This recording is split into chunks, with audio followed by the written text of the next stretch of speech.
Assalamualaikum warahmatullahi wabarakatuh. Balik lagi di Creative Channel.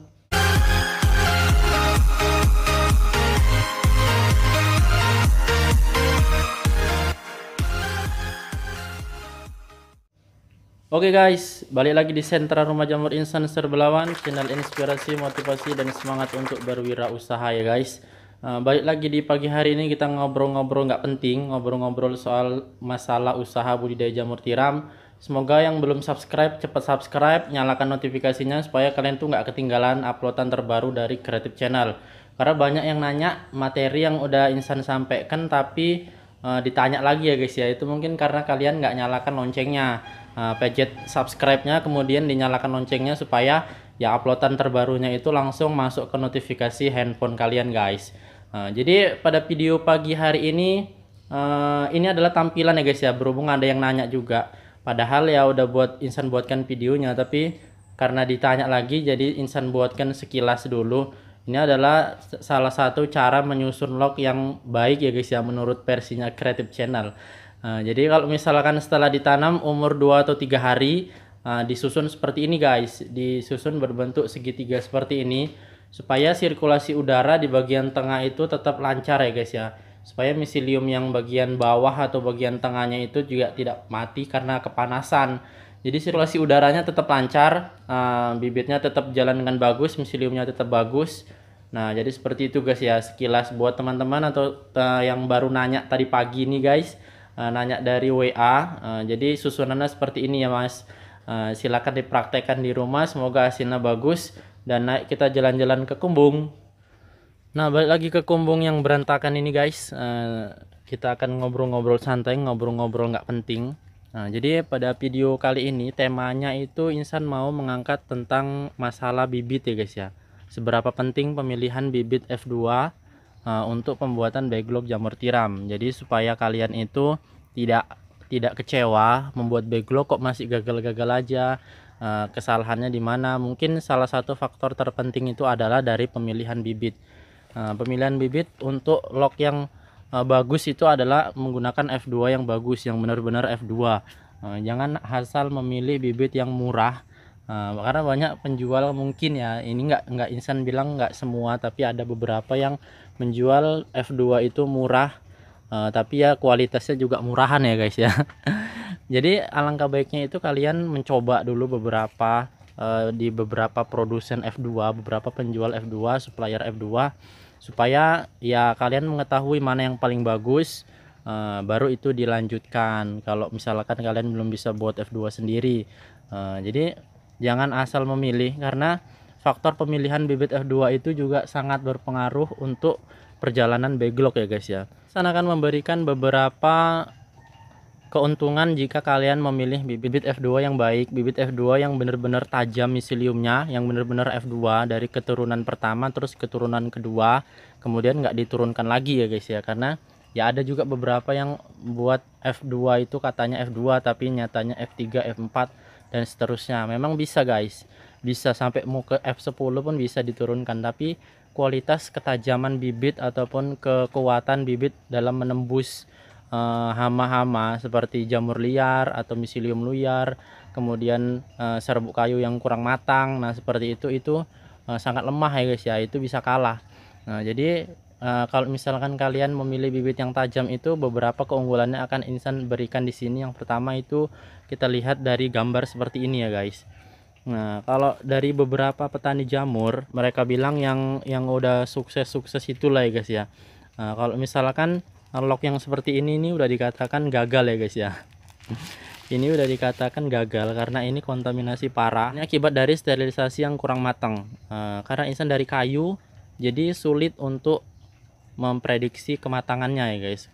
Kadang itu kayunya kering, kalau kayunya kering mungkin bisa matang semua, bahkan kematangan, dan itu bagus, miseliumnya tebal hitam, miseliumnya tebal putih. Tapi kalau misalkan saat kayunya basah atau saat Insan banyak agenda kegiatan, jadi Insan tinggal-tinggal, itu kan backlog itu kurang matang guys. Jadi dan menurut Insan, kalau dari versinya Insan itu nggak masalah guys backlog kurang matang, karena ya Insan udah yakin dengan kualitas F2 Insan. Jadi seperti ini guys, bisa kalian lihat Walaupun locknya hitam, locknya kurang matang, tapi miseliumnya tetap menembus dengan tebal ya guys. Nah, bisa kalian lihat yang ini juga. Jadi menembus dengan tebal.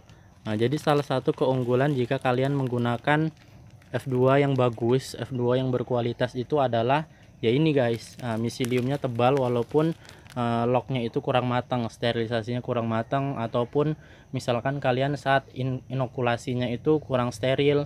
Nah, jadi walaupun ada virus ataupun ada bibit-bibit spora liar yang masuk ke dalam media backglock kalian itu masih dikalahkan oleh miselium tiram yang tajam itu tadi guys. Nah, jadi itulah pentingnya memilih bibit F2 yang berkualitas, memilih F2 yang bagus. Saran Insan itu tadi guys, kalau kalian mau mencoba buat lock yang masih beli dulu F2 nya, coba dulu dari beberapa produsen ataupun penjual supplier F2 nya, jangan langsung beli banyak, coba dulu beberapa uji. Coba uji dengan sterilisasi yang kurang matang seperti ini. Apakah bisa menembus miselium ataupun menembus serbuk kayu yang kontaminasi seperti ini atau tidak. Jadi bahkan ada juga beberapa media backglock yang turun ke mitra. Jadi dia komplain guys, kenapa seperti ini ya. Kemudian Insan bilang, udah tunggu aja dulu mas, tunggu aja dulu bang, kalau misalkan stagnan ataupun mati pasti akan diganti oleh sentral kami. Tapi biasanya itu akan terus menembus ke dalam locknya itu. Jadi benar-benar bisa putih semua ya guys ya, nanti ini akan putih semua, kecuali kalau misalkan kadar air yang terlalu tinggi. Kalau misalkan kadar air yang terlalu tinggi memang miselium itu udah stagnan ya guys ya, nggak bisa jalan lagi ya, karena memang untuk pH yang terlalu tinggi itu udah nggak bisa ditembus oleh miselium. Mau miselium F1 nya pun sendiri nggak akan bisa, bahkan F0 nya sendiri pun nggak akan bisa. Kalau media jagung terlalu basah itu akan stagnan mati. Jadi kalau misalkan hanya masalah kontaminasi serbuk yang kurang matang seperti ini, backglock yang kurang matang, ataupun dari misalkan atasnya ini hijau, ataupun yang berwarna orange, jadi kalau misalkan bibit Insan udah nggak ragu lagi guys, karena memang kualitas F2 nya itu ya sudah seperti ini, sudah Insan uji ketahanannya. Dan satu lagi guys, untuk ya serbuk yang seperti ini saat sterilisasinya kurang matang itu bisa menghasilkan potensi jamur lebih banyak. Karena apa? Karena saat proses sterilisasi itu sebenarnya mengurangi ataupun membakar sebagian dari nutrisi yang terdapat di serbuk kayu itu guys. Jadi logikanya seperti ini. Kalau misalkan sterilisasinya itu semakin lama, miselium itu akan semakin cepat turun. Karena apa ya? Karena udah nggak ada lagi nutrisi-nutrisi ataupun jamur-jamur liar yang bisa diserap oleh si miselium tiram ini tadi. Itu juga membantu untuk memperkaya nutrisi si jamur tiramnya. Tapi kalau misalkan sterilisasinya seperti ini bisa dipastikan masih sangat banyak nutrisi dari si kayunya. Terlebih nutrisi dari jamur-jamur liar yang hitam-hitam ini juga terserap oleh jamur tiramnya.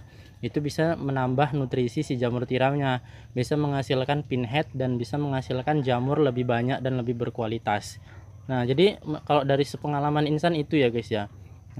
Kemudian yang kedua guys, kelebihan memilih bibit F2 yang berkualitas, yang tajam, yang kuat itu adalah pertumbuhan pinhead pertama itu lumayan cepat ya guys ya, ataupun interval dari pertumbuhan pertama ke pertumbuhan kedua dan selanjutnya itu lumayan cepat.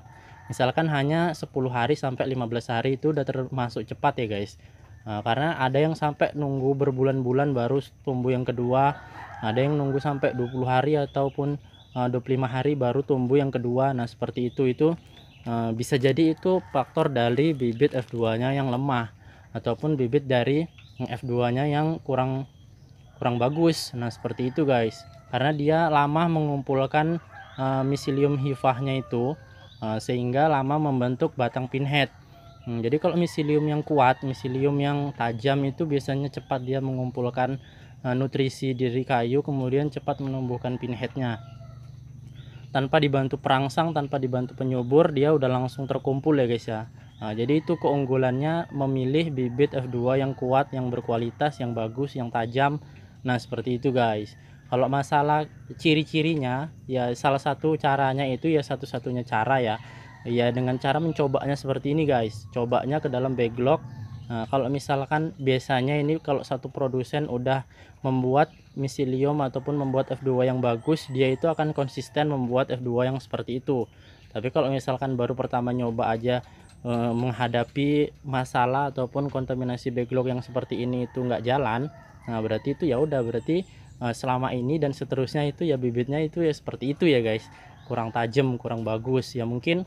Nah, kalau misalkan sterilisasi kalian aman, ya aman-aman aja guys digunakan. Tapi itu tadi guys, kalau dari versi Insan, menurut Insan, kalau penggunaan ataupun sterilisasi itu matang ataupun sangat matang ataupun kematangan ataupun ya matang lah, tapi itu kurang bagus ya guys ya, kurang direkomendasikan untuk jamur tiramnya. Jadi hasilnya itu lebih bagus yang seperti ini, lebih bagus yang setengah matang, tapi dengan catatan kalian harus mempunyai ataupun memiliki bibit F2 yang benar-benar tajam supaya bisa menembus kontaminasi masalah seperti ini. Banyak guys, hampir dari setiap sterilisasi dari 500 log pasti ada sekitar hampir 100 yang hitam seperti ini punya Insan, karena memang sterilisasi Insan hanya sekitar 4 jam, kemudian apinya sering Insan tinggal-tinggal. Nah jadi ya itu tadi guys, kadang ya matang mungkin bagian bawah dan tengah matang, tapi bagian atas sekitar 20 log ataupun 25 log itu ya setengah matang ya guys ya. Nah, jadi ya memang harus ada yang seperti ini. Ini adalah menurut Insan ini ya bagus yang seperti ini. Yang penting bibitnya itu bagus lah ya guys ya, kuncinya. Nah, yang penting bibitnya bagus, kemudian komposisi airnya itu tadi tidak terlalu basah. Sehingga miseliumnya itu bisa nembus. Karena yang membuat miselium stagnan itu kalau dari bibit F2 yang udah sangat super itu hanya kadar air ya guys ya, kadar air atau pH. Nah, kalau masalah seperti ini aja gampang guys, bisa ditembus. Yang penting kuncinya itu tadi. Nah mungkin yang kemudian yang ketiga adalah misalkan bibitnya kalian itu bagus dan tajam, itu bisa lebih menghemat bibit guys. Jadi kalau misalkan satu botol itu bisa untuk 25 atau 30 log kalau untuk miselium biasa. Kalau miselium kalian tajam, untuk log biasa, kalau misalkan miselium kalian tajam itu satu botol bisa untuk 30 atau 35 backlog. Tergantung mau seberapa cepat kalian miseliumnya itu jalan. Yang penting itu bisa menghemat ya guys ya, bisa menghemat bibit F2 kalian. Walaupun kalian membeli dengan harga yang agak sedikit mahal, tapi karena miseliumnya itu tajam jadi bisa lebih banyak dapat lognya. Seperti itu guys, dihitung-hitung sama aja sih guys, daripada kalian beli yang murah tapi miseliumnya lemah. Jadi satu botol itu cuman bisa sekitar 20 atau 25 backlog, dan itu pun bisa kemungkinan banyak yang stagnan ataupun mati atau kontaminasi. Sedangkan kalian misalkan beli yang miseliumnya kuat, tajam, tapi agak sedikit mahal, bisa untuk lebih banyak backlog, ketajamannya bisa lebih bagus, bisa menembus kontaminasi. Nah seperti itu guys, jadi tetap ada lebih dan kekurangannya, kelebihan dan kekurangannya. Nah tergantung kalian. Berpikirlah secara cerdas dalam dunia usaha ini. Jangan mau mengambil yang murahnya, jangan mau mengambil yang simpelnya. Kalau ilmu pun jangan mau mengambil yang simpelnya, jangan cari mudahnya. Pelajari satu persatu sampai kalian benar-benar menguasai dan memahami bagaimana yang dibutuhkan si jamur ini. Nah mudah-mudahan berguna ya guys ya, bermanfaat videonya. Kalau ada yang salah Insan mohon maaf. Jangan lupa di subscribe, nyalakan notifikasinya. Kemudian kita jumpa di video yang berikutnya. Assalamualaikum warahmatullahi wabarakatuh.